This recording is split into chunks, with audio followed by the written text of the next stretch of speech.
तो नक्सलियों को बड़ा झटका भी लगा है। दंतेवाड़ा में 140 नक्सलियों के साथ सरेंडर करेगा रूपेश। नक्सलियों का एक बड़ा नाम देखिए, और अब जानकारी मिल रही है कि रूपेश भी मुख्यधारा से जुड़ सकता है। मार्ट डिवीजन के भी नक्सली इसमें मौजूद रहने वाले हैं। एक सीसीएम और 2 डीकेएस जेडसी नक्सली इसमें शामिल होंगे। 15 डीवीसीएम कैडर के नक्सली भी सरेंडर कर सकते हैं। बड़ी संख्या में हथियारों के साथ सरेंडर करेंगे। तो वहीं मिलिट्री विंग का इंटेलिजेंस चीफ है रूपेश, जो कि सरेंडर कर सकता है। नक्सलियों की सेंट्रल कमेटी का मेंबर भी रह चुका है रूपेश, और ऐसे में इस वक्त की ये बड़ी जानकारी दंतेवाड़ा से 140 नक्सली ऐसे हैं जो कि सरेंडर कर सकते हैं। तो देखिए, मार्च 2026 नजदीक है ये डेडलाइन।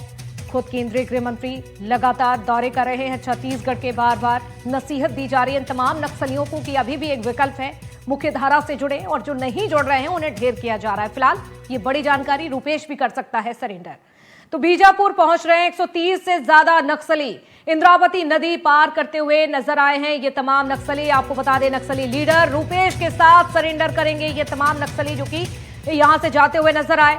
मुख्यमंत्री विष्णुदेव साय के सामने अपने हथियार डालेंगे। तो जगदलपुर में नक्सली करेंगे सरेंडर, ये बड़ी जानकारी। देखिए, जगदलपुर जहां पर ये नक्सली सरेंडर करने वाले हैं, मुख्यधारा से जुड़ने वाले हैं। ऑपरेशन की निगरानी के लिए अब यहां पर वरिष्ठ अफसर जिनकी तैनाती कर दी गई है। एक बड़ा ऑपरेशन है क्योंकि एक बड़ा आंकड़ा है, 140 ये नक्सली बताए जा रहे हैं। और सबसे बड़ी बात यह है कि रूपेश अगर सरेंडर करता है तो निश्चित तौर पर छत्तीसगढ़ के लिए यह बड़ी सफलता, जवानों के लिए, प्रशासन के लिए मानी जा सकती है। जगदलपुर में नक्सली सरेंडर करेंगे। तो इस वक्त की ये बड़ी खबर आपको बता दें। तो देखिए, ये तस्वीरें आपको दिखा रहे हैं जिस तरह से अब नक्सलियों की समय के साथ नीयत बदलती हुई नजर आ रही है। मुख्य धारा से जुड़ने का प्रयास किया जा रहा है। और ये देख सकते हैं, कुछ तस्वीरें भी सामने आई जिस तरह से नक्सली पहुंचे हुए हैं। और जानकारी मिल रही है कि जगदलपुर में खुद प्रदेश के मुखिया यानी कि विष्णुदेव साय के सामने सरेंडर कर सकते हैं ये तमाम नक्सली।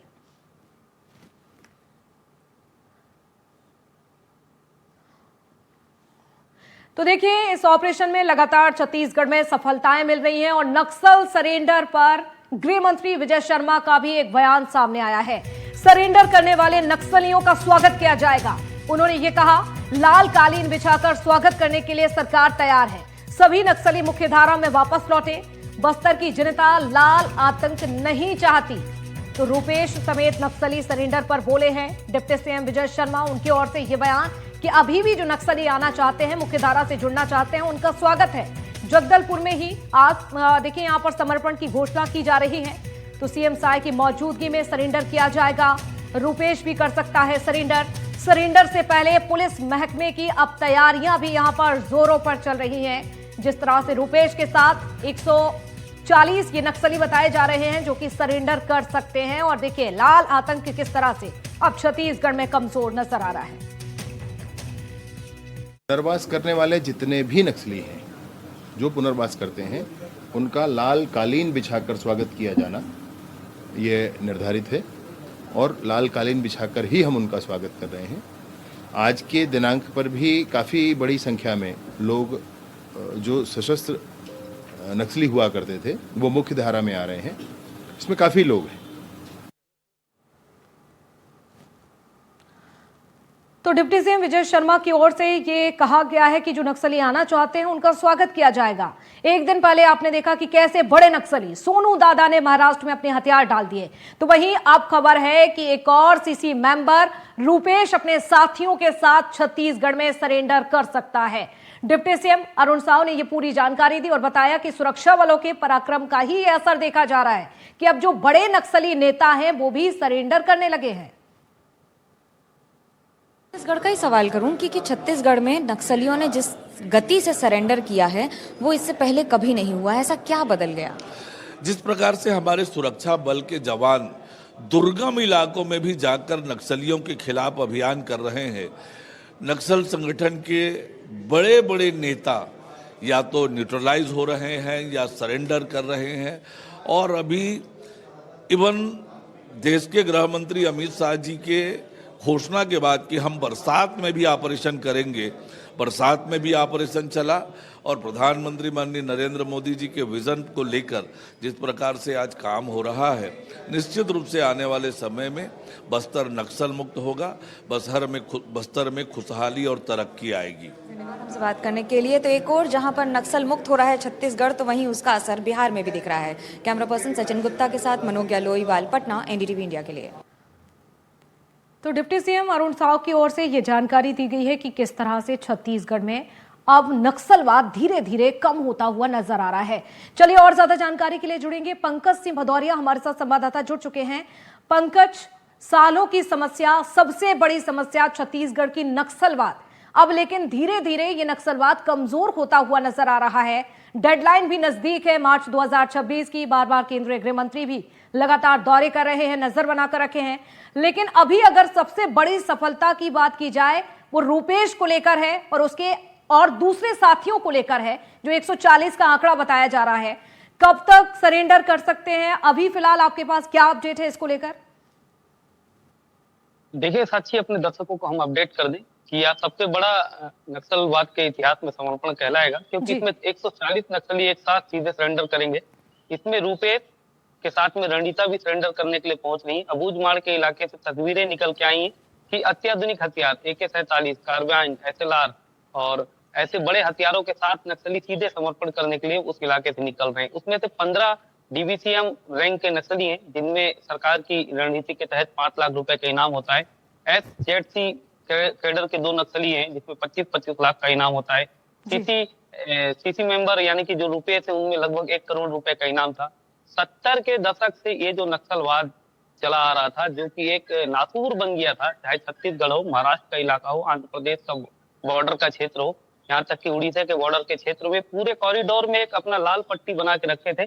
इसे महज 8 महीने में सरकार की एक घोषणा ने जड़ से उखाड़ के फेंक दिया है। 8 महीना पहले केंद्रीय गृह मंत्री अमित शाह ने खुले मंच से ऐलान किया कि 31 मार्च 2026 तक नक्सलवाद हम देश से पूरी तरीके से सफाया कर देंगे, जिसके बाद एक दृढ़ संकल्प के साथ ऑपरेशन चलाए गए। बस्तर का अंदरूनी इलाका हो, महाराष्ट्र का इलाका हो, उड़ीसा का इलाका हो, लगातार उनके जो पुलिस मेंबर ब्यूरो हैं उसे मुठभेड़ में मार गिराया गया। जब नक्सलियों ने देखा कि हमारे बड़े लीडर, 30 कैडर के लीडर मारे जा रहे हैं, अब बच पाना मुश्किल है, तो उन्होंने समर्पण का रास्ता अपना लिया। कल ही आपने देखा कि वेणुगोपाल ने समर्पण कर दिया 60 नक्सलियों के साथ। वेणुगोपाल एक नक्सली नहीं था, वो एक बड़ी विचारधारा था, एक बड़ा विचारधारा का समर्पण है। ये मान लीजिए कि वेणुगोपाल यदि समर्पण करता है तो नक्सलवाद वहां से जड़ से उखड़ जाएगा। उसी तरीके से ये रूपेश भी है। रूपेश भी कई वर्षों से नक्सलवाद से जुड़े हुए थे। ये आइडियोलॉजी के साथ वहां पर काम करते थे।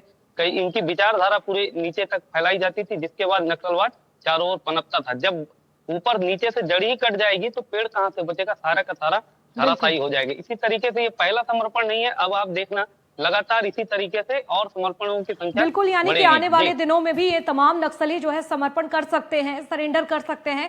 लेकिन पंकज, जगदलपुर में जिस तरह से बात कही जा रही है कि यहां पर सरेंडर कर सकते हैं, खुद मुख्यमंत्री विष्णुदेव साय की अध्यक्षता में वहां पर सरेंडर करेंगे, वहां की अभी स्थिति की बात की जाए तो किस तरह की तस्वीरें निकलकर सामने आ रही हैं? क्योंकि कहा यह भी जा रहा है कि वहां पर अब वरिष्ठ अफसरों का पहुंचना जारी है, जवानों की तैनाती कर दी गई है, तो वहां की जरा बताइए क्या कुछ अभी अपडेट आपके पास? देखिए साक्षी, जगदलपुर में इसका समर्पण इसलिए करवाया जा रहा है क्योंकि जनता को एक मैसेज देना है। जिस नक्सलवाद से बस्तर की जनता डरती थी, जिस नक्सलवाद को नासूर समझती थी, वो अब हथियार डाल करके मुख्य धारा में जुड़ने के लिए तैयार हो गया है। इसके लिए पूरी तैयारी कर ली गई है। लालबाग में एक बड़ी तैयारी की गई, जिसमें स्वयं प्रदेश के मुखिया विष्णुदेव साय पहुंचेंगे, गृह मंत्री विजय शर्मा मौजूद रहेंगे, पुलिस के तमाम अधिकारी रहेंगे, CRPF के बड़े अधिकारी मौजूद रहेंगे, जिसके सामने लाल कारपेट बिछा करके, क्योंकि नक्सलवाद भी लाल सलाम का नारा बुलंद करता हुआ चलता था और एक समय नक्सलवाद कहता था कि हम बंदूक की गोली से क्रांति लिख देंगे। मगर सरकार की समर्पण नीति व शांति का रास्ता चुन रहा है, इसलिए कल उसे बड़े धूमधाम से समर्पण करवाया जाएगा, ताकि ये मैसेज दिया जाएगा कि जो नक्सलवाद बस्तर के गलियारों में फल फूल रहा था, जिसे लोग नासूर समझते थे, अब वो शांति, अमन और चमन के रास्ते में चलेगा। जी बिल्कुल, और ये सालों की समस्या धीरे धीरे अंत जरूर अब होता हुआ नजर आ रहा है, लेकिन सवाल ये उठता है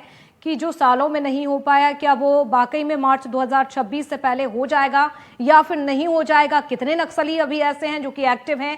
लगातार हम देख रहे हैं ऑपरेशन अभियान का असर तो देखा जा रहा है, लेकिन कुछ नक्सली बौखलाए हुए भी हैं, उनकी ओर से बौखलाहट भी उनकी सामने आ रही है। चलिए फिलहाल इस सरेंडर को लेकर आप अपनी नजर बनाकर रखिएगा पंकज, जैसे ही कोई आपके पास अपडेट हो जुड़ेंगे आपसे। बहुत शुक्रिया।